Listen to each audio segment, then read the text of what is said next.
Okay, everything's rolling again, Yan. I would like to thank you. Biglang transition ng gano'n. Pero grabe ang reception ng fans, Yana, ha. Well, it shows the kind of representation that you have given the Philippines in Yes. your pageant journey, and the people are giving it back to you. How do you feel Sobra. about that? Kuya Christian, I cannot I don't think there's a better term for me to thank them. Like, parang sabi ko sa sarili ko, I'm really overwhelmed with so many great emotions. Overwhelmed in a good way, diba? Kasi I've already experienced the sense of bayanihan when I first competed internationally. I really felt it talaga, kuya. And I feel like ngayon na nandito ako sa Miss Universe Philippines pageant, parang my biggest driving force is the support and the love of the people. So parang I just want to give it my all so I can make them proud and make them happy every day din. Something to excite them with, diba? Totoo naman. At lagi namang yan ang ibinibigay sa atin ng isang Yllana Marie Aduana for Siniloan, Laguna. Grabe yung build-up, Yana, ha, during for your announcement, official announcement. Grabe din, di ba? Parang right now, kasi in 2025, I'm in my fourth year in the world of pageantry. This is now my fifth pageant. Pero I feel like every time na sasali ako sa competition, parang I really feel more loved and more supported by the people. So parang natutuwa talaga ako. And that gives you, I'm sure that gives you more fuel, Sobra. 'di ba? Especially your family's reaction because sabi mo nga this is your fifth My fifth competition na. pageant Your family's ever. reaction, meron ba dyan na, okay anak, sasali tayo ulit? Oh. Yes. Well, actually, meron. Medyo divided yung support in some way. And it's understandable because pageant can really be expensive, Yeah. diba? Eh ako naman, I did not come from a very rich family. We're not a very wealthy family per se, diba? But my core family, my primary family, sina mommy, daddy, my brother, my sister, they're also supportive. So sabi ko sa kanila, they're actually the first few people na sinabihan ko. 'Di ba? Kasi ako, I'm really family oriented. So whatever decision I make, family ko talaga yung unang makakaalam. And nung una, medyo paano ba? Natatakot sila. Especially this is a big risk talaga. Pero kasi, as a person, I know how to take risk, but ultimately, dapat well-calculated lahat before I step into another journey, di ba? So sabi ko kina mommy and kina daddy, Mom, Dad, I think this is the best time now. I think I can feel na this year is the perfect timing and I want to make it happen because I'm not getting any younger too. And also, I feel like now I have the perfect formula, like the support of the people, the experiences I've had before, what else? The brands I am working with, they're very supportive, and yung training ko basically also is still fresh from my previous international competition. So might as well take the moment and just make the most out of it talaga. Nabanggit mo, Yana, na it's a calculated risk on your end. So, pero ibig sabihin nun, pinaghandaan mo talaga. Yes, because from my last pageant stint to now, there's only like a 1 year of leeway, diba, for me to prepare.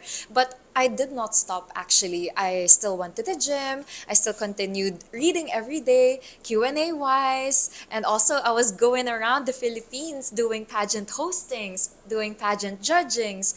I was also going around the Philippines conducting outreaches, the seminars, the colloquiums here and there. Everything, it's not the typical pageant preparation like passerella training, ganyan, diba?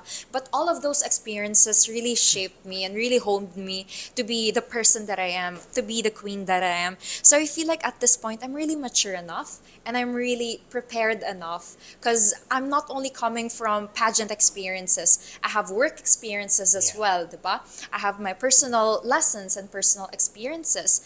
And the fact that I've traveled to all 17 regions of the country, it means I've experienced different cultures, different traditions, human predicaments per se.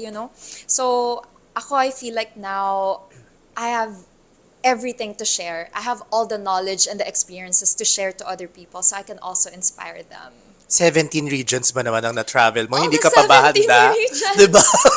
It's not the typical pageant preparation na like Yes, Q&A or runway yes. every day. But those experiences talaga I feel like really shaped me to be who I am now. Yes, agree, no? And it prepares you to be, I mean, I mean, to be ready for Yes. another representation for Yes. your representation the country, To representing the be a country. good spokesperson as well. Yes. Kasi to be able to be a good ambassador or a representative of the country, diba? She really has to be someone who's really experienced, Yeah. well-rounded experience dapat. So dapat she knows how to present herself to different types of people. You know, Yes. kasi this is not just okay, when we talk about pageantry, sometimes people just think of the stage, the pageant stage, the swimsuit competition, the Q&A competition, or like the brand or the sponsors visits. But it goes way beyond that. Eh? That's what I've learned, and that's what I've realized in my past pageant experiences.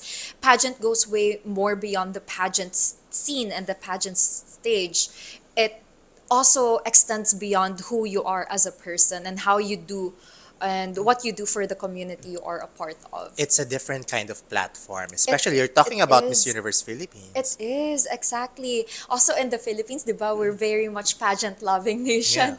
People have higher standards for the queens talaga. Yes. So parang ako, I wanna be that queen who is not only pageantera and who's not only, a rampadora or ano pa ba, who always wins best in swimsuit or, that kind of thing.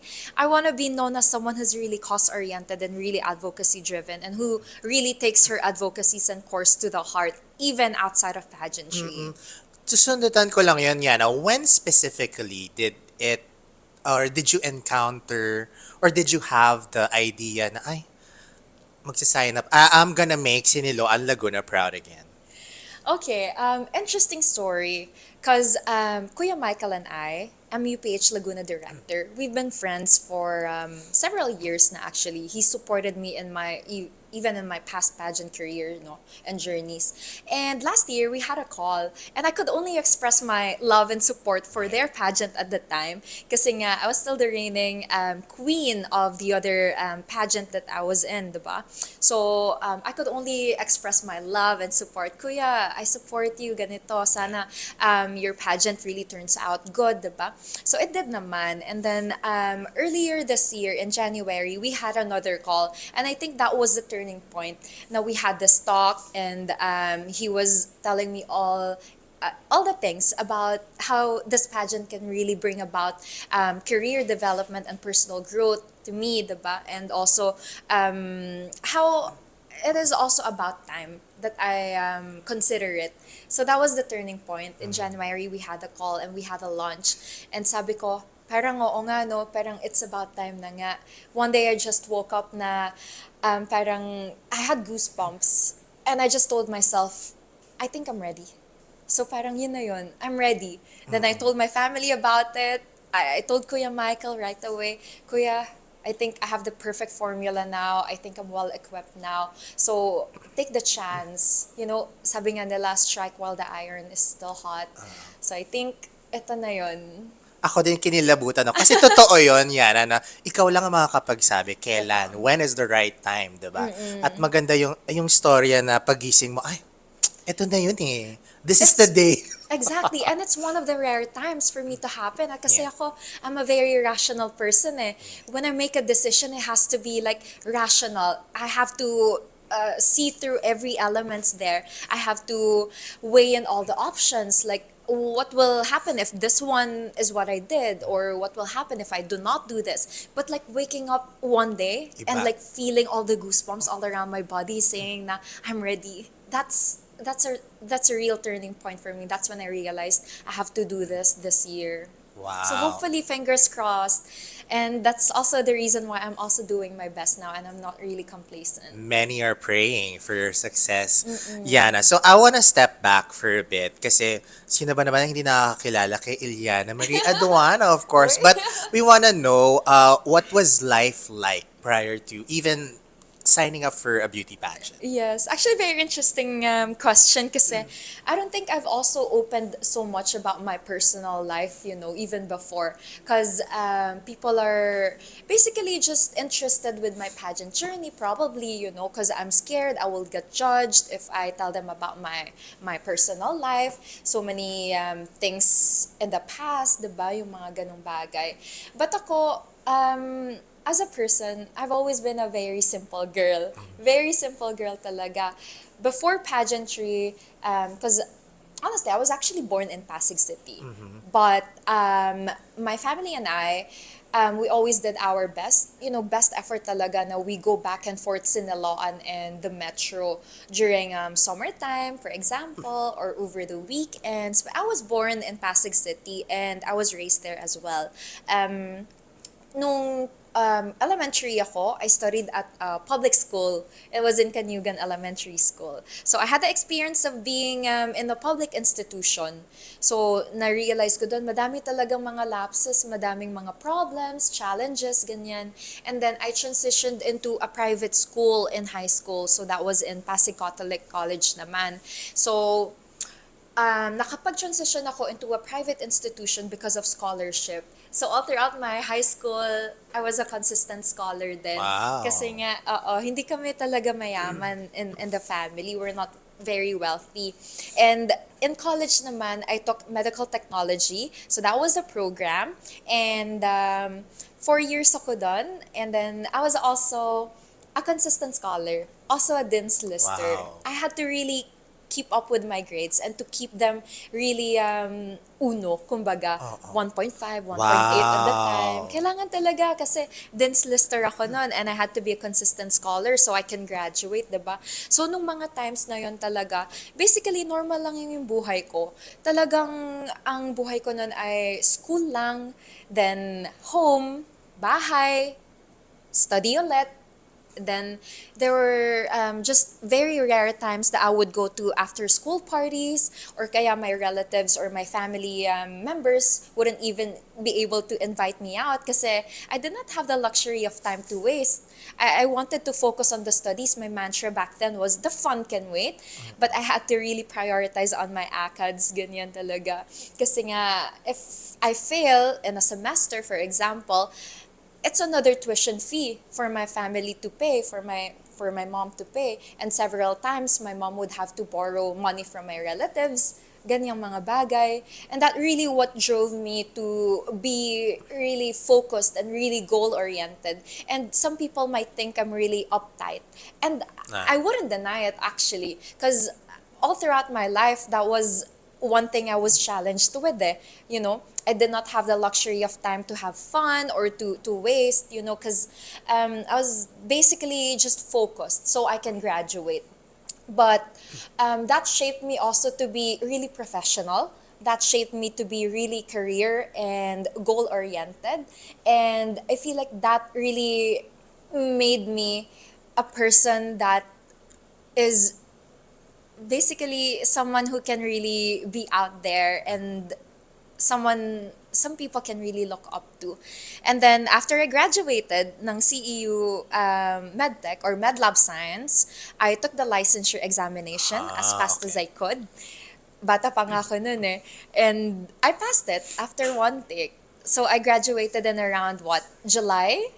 Probably July of 2018 or June, mga ganong month. And then I took the licensure examination in September of 2018. Then I passed, and then I worked as a medtech. I practiced my na-practice profession. mo. I did. I Okay. did practice my profession for about 1 year then. And then there was this after that 1 year of practicing my profession, Pal Express, I did a walk-in for that because I said, parang I wanted to try a new field. And at the time, I was really interested with aviation. So there was this opportunity na was presented to me na, why don't you try to be a flight attendant? And so I did, di ba? Habang nagtatrabaho ako as a med lab scientist or as a medtech. I walked in for PAL Express, which is the, what do you call it? The domestic, the domestic courier Yeah. of Philippine Airlines. So yon natanggap ako doon. And then I flew for about 8 months. But still, I still kept an active license at the time. So med lab scientist pa rin ako. I was still licensed. My license is still active. I can still relieve anytime. And then the pandemic happened. So ang nangyari, I got laid off as a flight Okay. attendant. So ang nangyari doon kasi mga junior flight attendants, sila yung mga first ones to get retrenched. So, isa ko sa mga na-retrenched. But ako, during the pandemic, kailangan ko maka-earn pa rin. Yes, so, 'Di ba? Kasi pandemic was really heavy for everyone. It really took a toll on everyone's mental health. For example, financial, spiritual, everything talaga. It was really heavy. It was very challenging. I'm sure not only for me, but for everybody. So, sabi ko, I had to work and I had to make ends meet as well. So, parang ako, I also, again, applied for a laboratory. So, naging frontliner din po ako nung COVID-19 and I relieved nung mga time na yun. I also became a certified drug analyst during those times. So, ang dami ko talaga na experiences, so many work experiences. Imagine, I had a personal experience on the side, and then I had work experiences in the medical field. I had work experiences in the aviation field, also with the corporate pa nga, meron pa, 'di ba? So parang that was me before pageantry. A simple normal girl that transitioned to be a workaholic and to be a working girl. And So in different fields. and you've had legit experience in the field of sciences. I did. Also, that's one of my proudest moments as well. Yeah. To be one of the frontliners during the height of the COVID-19 pandemic. So I want to also take this opportunity to really give the spotlight to all the frontliners out there, mga medtechs, mga nurses, mga scientists, all the people in the medical field and the science field. They really deserve, the recognition. We really deserve the recognition and the spotlight because of the hard work and the effort and the love that we have for the community and for the people. Because without us, without the people in the science and the medical industry, there couldn't be anything that's better. Mahirap.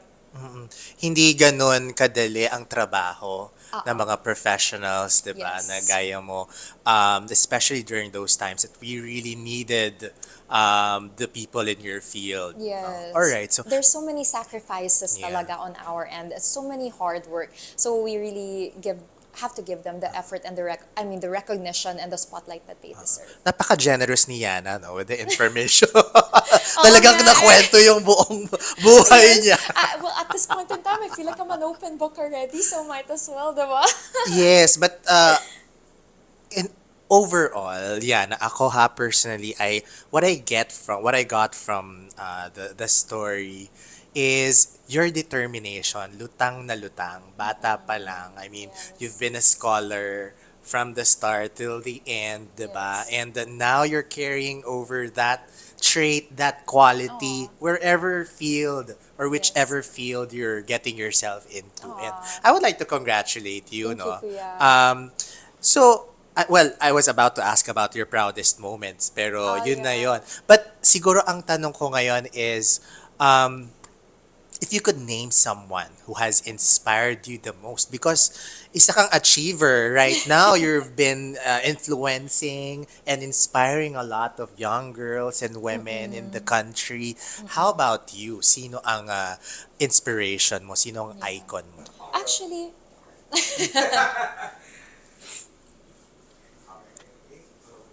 Okay, let me repeat the question. yes. Okay. So, Okay, perfect. pero ang ganda ng statement, ha? Really have to honor the nurses, the Sa totoo lang, kasi nakakaawa din talaga yung mga hindi nare-recognize sa mga industry na gano'n. Lalo yung mga hardworking talaga. Yung parang yung hindi regular ang tulog mo. Exactly. Exactly. 'Diba? May duty sa ospital, may duty sa Totoo. laboratory. They could be recognized na. Yes, naalala ko tuloy yung ano, nung nagpa-APE kami, 'di Oh, ba? Yung exactly. mga medtech, 'di ba? Exactly. Mm. Mga ganun So talaga. yun pala ang tawag, medical technician or medical techni Actually, medical technologist. But okay. kasi in the Philippines, we are now acquiring the term medlab science. Med lab science. Yes, Okay. medlab science. We have to rear up to that acquisition na kasi medlab science. And some programs actually in the country, they're offering now medlab science, MLS. They're using MLS now more than So RMC. categorically, they're scientists. We are scientists. We are scientists. Because we undergo rigorous trainings, we undergo several types of trainings, and we do education that is Yes. specialized in analyzing human specimens and, laboratory. We have to know how to configure a clinical machine, how to extract properly, the science behind it. When you present us with a lab result, we can easily Yes. determine what you have, but we cannot do that because we're not doctors. We cannot do the diagnosis, but just seeing a paper, those results in the chem examination, we can easily distinguish what this person can have or what this person has You're a medically. professional in the field of sciences. We Yan. are. So, oo, kasi ako, no, aaminin ko kapag sinabing scientist, yung yung the The chemicals, those who chemicals. deal with Uh, ano ba, innovation, yung mga yes. ganyan, scientists. Scientists can actually be in a lot of way, and in the clinical field we are considered scientists kasi nga we know how to configure machines, for example, and we know how to work around human specimens like urines, bloods. Actually, I want to quickly take this opportunity, no, because as a scientist I was also a researcher, so parang during my undergrad I was able to produce a research that was basically yung the refuse or the remnants of a green tea. For example, this one. I love green tea actually very much ever since I was in high school. So, ako napag-isipan ko na when this one is already done and when it's completely steep, parang there are remnants there, diba, in the tea bag. And then I was also practicing sustainable lifestyle. So parang sabi ko, what if we transition the remnants of these tea bags into something that's very useful in the medical field? So parang nakaisip ako na maggawa ng research together with my group mates at the time na let's use and extract these green tea elements and particles, not to be a urine preservative. So parang Ah. instead of using the traditional boric acid or the refrigeration method and preserving the urine specimen, this can be a little bit Medyo na overwhelming. nosebleed ako doon. Pero I have go. this tendency to Yes. really Yes. overshare. But yon, ginawa namin, in-extract namin the green tea catechins as what we call it to make it as a urine 24-hour urine preservative. So parang, diba, instead of using the refrigerator or the chemical boric acid, incorporate something that's natural that could be used for the medical field. So I think that's also one of my greatest contributions. Hopefully it also pushes through, in the actual market. It's okay, Yana, kasi regardless of the jargons na not everyone may understand, it boils down to the intention. Yeah, In your yeah. case, sustainability has always been, 'di ba, at the forefront of your advocacy, of your projects. And Uh-uh. we always would, ako personally would like to thank you kasi every time na nag-uusap kami niya, meron akong natututunang bago. 'Di ba? Gaya niyan. O, yung mga remnants pala ng ating green tea ay Can be used as a can be urine used as preservative. a urine preservative. Why But it not? has to undergo a lot of chemical process, ah. Ayan. O, 'di ba? Oo. Mapapagoogle tayo niyan for sure mamaya lamang. So, I want to go back to the question. With all of your achievements, you've been an influential Filipina. Sino ang icon or sino ang most influential kay Yllana Aduana? Actually, madami talaga akong ina-idolize, no, in different fields. Like what I shared kanina, I've been to several fields, and every field I have something I have someone that I really look up to. But when I think about my greatest inspiration now, I feel like it's my mom. Talaga, parang in my personal experience, all throughout my life, I've always been inspired by my mom. And in our family kasi, we're not so affectionate in terms of language or like dialogue, kumbaga. Pero ako, I've always idolized my mom and I've always looked up to her. And there was this one situation where we were in a dining table and yung dad ko asked my mom, like out of nowhere, sabi niya, I, actually, ako yung inask ng dad ko nung time na yon. Tapos sabi niya, saan mo nakuha yung, ano mo, yung energy mo at yung pagiging hardworking mo? Tapos, na-realize niya, sa mami mo. So parang sabi ko, oo nga no. Because my mom has also been sharing all of her hard works, all of her past challenges, and she's been through so much talaga. She's been through so much, and she still stands as one of the greatest and one of the strongest women I know. Ang galing, sobra. And I feel like I want to be that kind of a person that my mom really was. And, you know, as a role model. And if I can be half of a human as she is, I could be unstoppable. Wow, shout out kay Mommy. Ay, Naki-Mommy, 'di mommy. ba? Mommy. Mommy ka talaga. Yay! Siyempre, at this point naman muna, Yana, we'd like to thank the Miss Universe Philippines organization for allowing us to do the interviews with the girls. Siyempre, maraming salamat po, Sir Voltaire Tayag, Sir Jonas Gafford for accrediting the Crown Philippines. Ayan po. At syempre sa ating mga sponsors here on the Crown Philippines, La Luna Cafe. That's LA_Luna Cafe on Facebook and Instagram. Maraming salamat po sa inyong paensaymada. At syempre sa ating laging sponsor here on the Crown Philippines, Tasa Mobile Cafe. Maraming salamat po. And we're doing this interview with Yana here at the Vault here in BGC. Thank you so much. All right, so going back to your Miss Universe Philippines journey, Yana, how would you describe it in just one word? I know you're just starting, kakatapos na ng press presentation, pero ano yung feel mo, ano yung vibe mo, or and describe it into just one word. There could be a lot of adjectives that I could share to people now, but if I were to choose just one, I would say it's empowering. It's empowering talaga because every time that I would go into an event, I get so empowered and really inspired by all the girls. It all boils down to the potentials of the girls I am surrounded with. I get inspired by their stories. For example, we are a celebration of women. Basically, we have scientists like just like I am. There are also fellow scientists there. There are teachers. There are girls from the Filipino society in Yeah. different parts of the country. Yeah. And And abroad. engineers, Yeah. diba? I mean, in different parts of the nation, world, yeah. basically, yeah, in the world.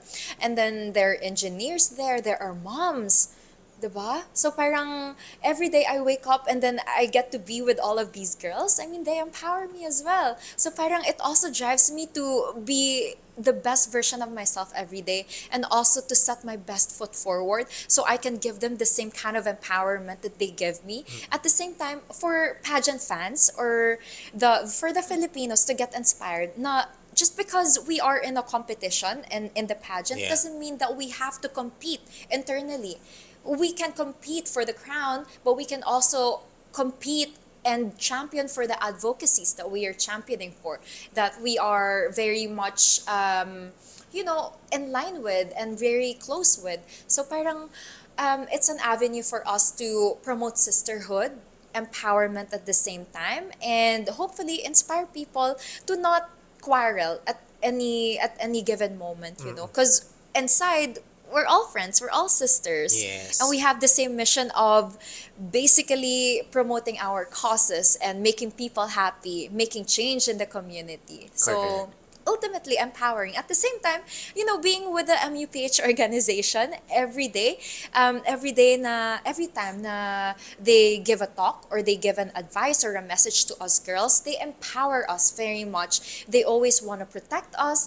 They always want to present us in the best light possible. We just know that we are well taken care of. We know their intention is for our advantage and Yeah. for our all the best, you know?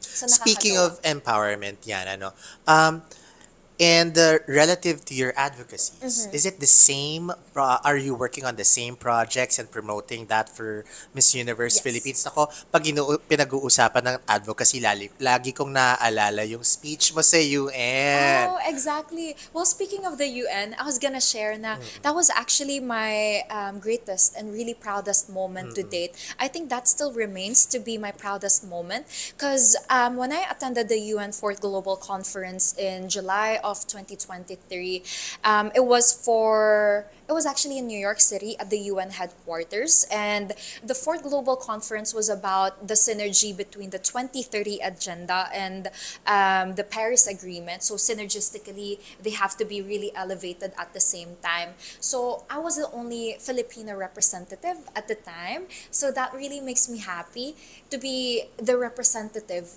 in that conference, also to be able to be given a chance to speak before world leaders, youth leaders from all across the nations, the policy makers, who else, business owners, Yeah.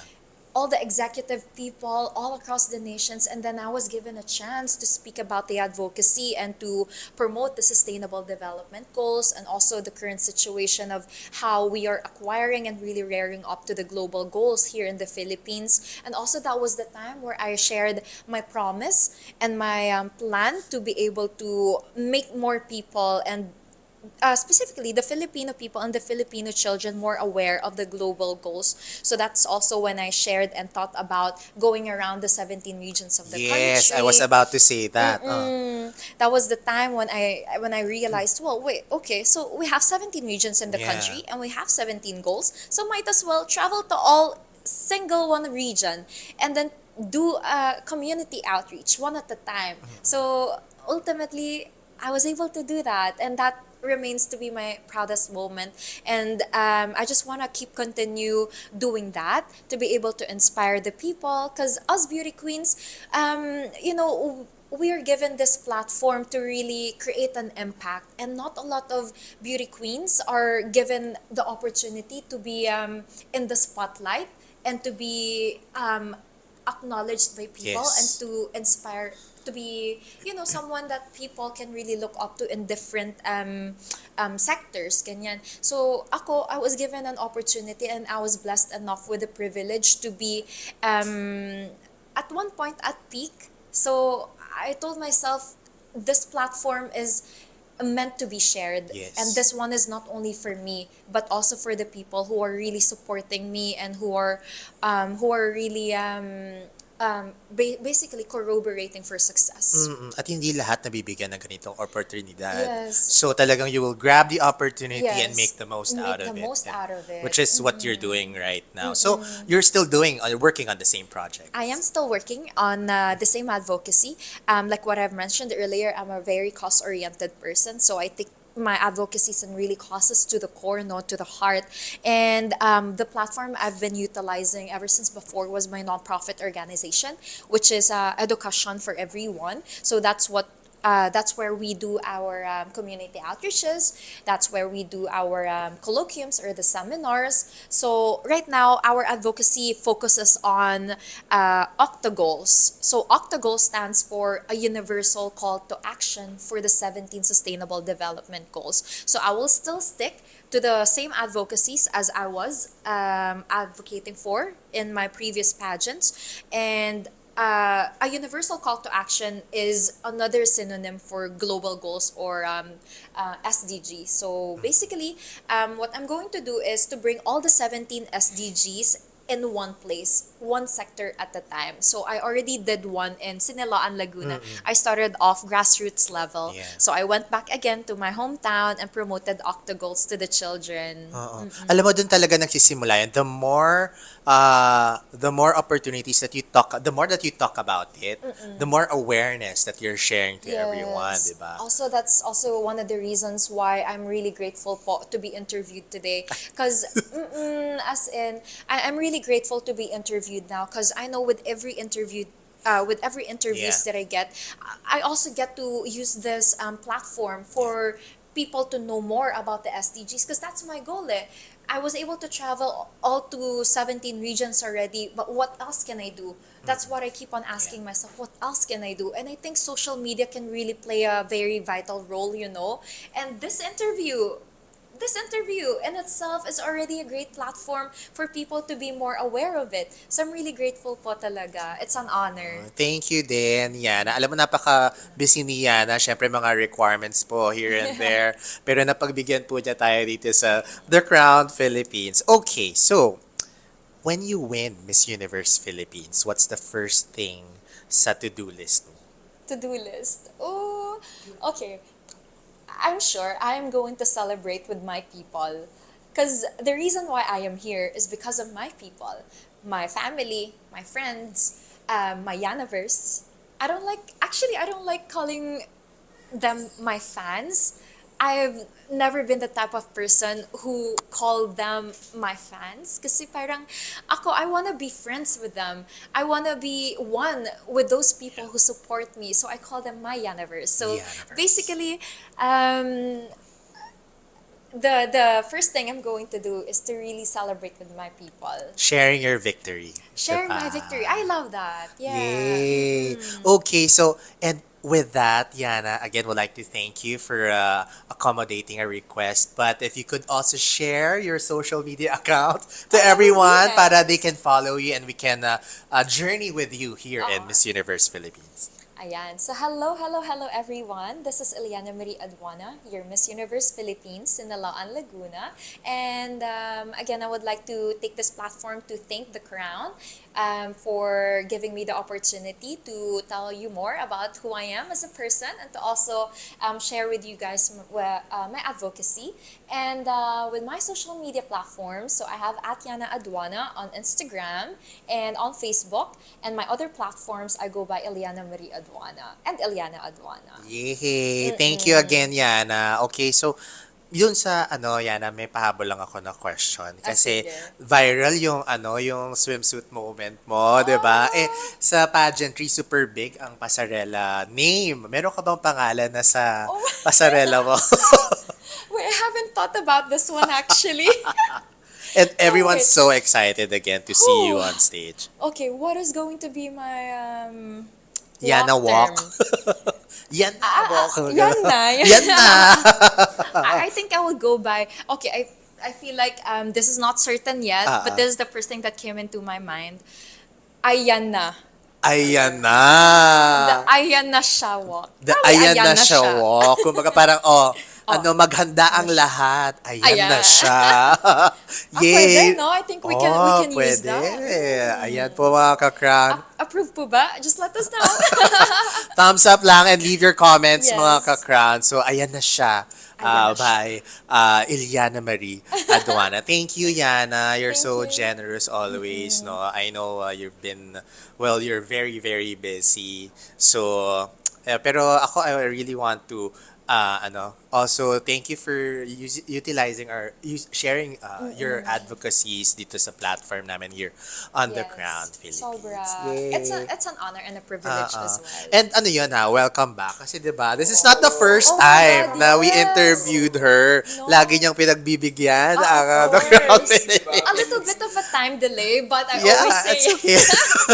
Kahit saan, 'di ba, mapa-QC pa ang location natin. Yes. Mapa-Cubao, mapa-Taguig, pinagbibigyan tayo ni Iliana. Of course, At all kahit the doon sa Laguna, pinupuntahan naman talaga natin. Thank you so much. Yan. So, Jonathan will be taking Sherman. Yung Ooh, Sherman naman nila. of course. Ang famous sa TikTok na Sherman. She will, she talaga, contents lang for TikTok.